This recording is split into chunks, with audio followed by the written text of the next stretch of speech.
जय महाराष्ट्र।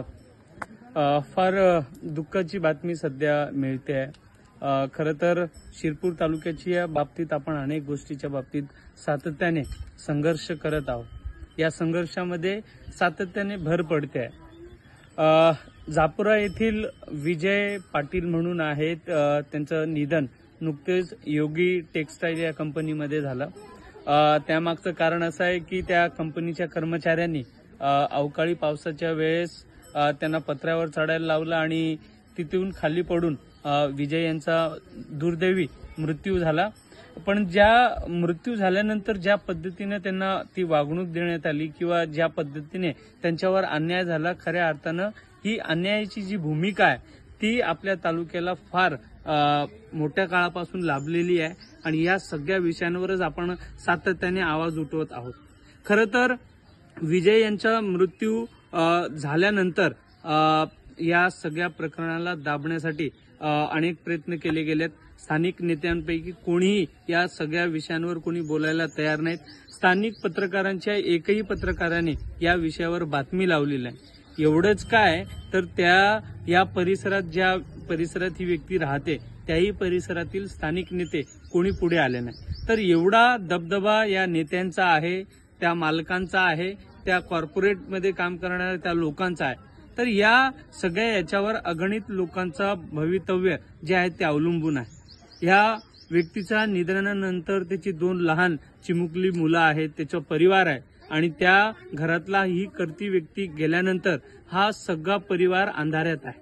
आणि अशा वेळेस त्या संबंधित जो कंपनीचा मालक आहे किंवा संचालक आहे त्या व्यक्तीने 1 लाख रुपये देण्याची भाषा केली, ही मला असं वाटतं की ही फार अपमानजनक आहे। 1 लाख रुपये म्हणजे आजच्या घडीला तुम्ही 1 लाखाचा बोकडा किंवा शेळी तुम्हाला मिळते, त्याचबरोबर 1 ते 1.5 लाखाची तुम्हाला म्हैस मिळते।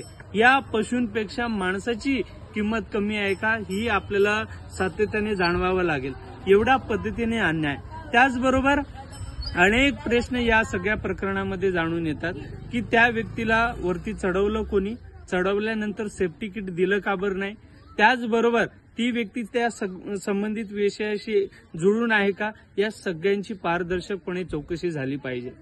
त्या कंपनीमध्ये जी बिचारी मजबूर होऊन गरीब लोक, गरीब तरुण कामाला जातात, त्यांच्या जीवनाशी खेळण्याचं काम हे सातत्याने टेक्सटाईल पार्क मधल्या कंपनी करताय आणि या सगळ्या प्रकरणावर कोणीही बोलायला तयार नाही।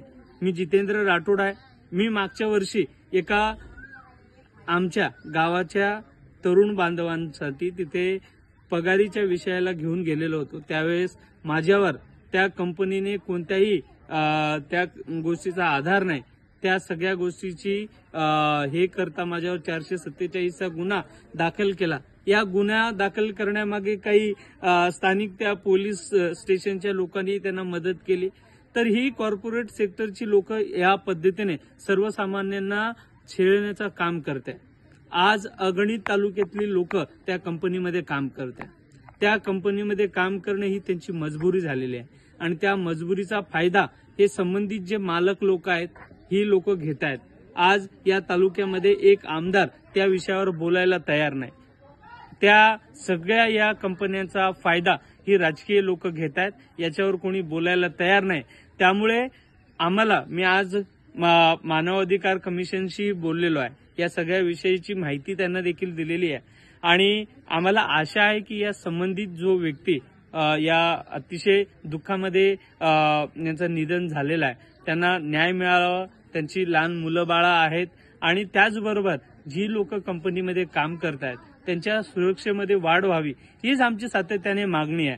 जर ही मागणी पूर्ण होत नसेल तर माझ्या तालुक्यातल्या सगळ्या नागरिकांना, जी लोक कंपनीमध्ये काम करतायत, मला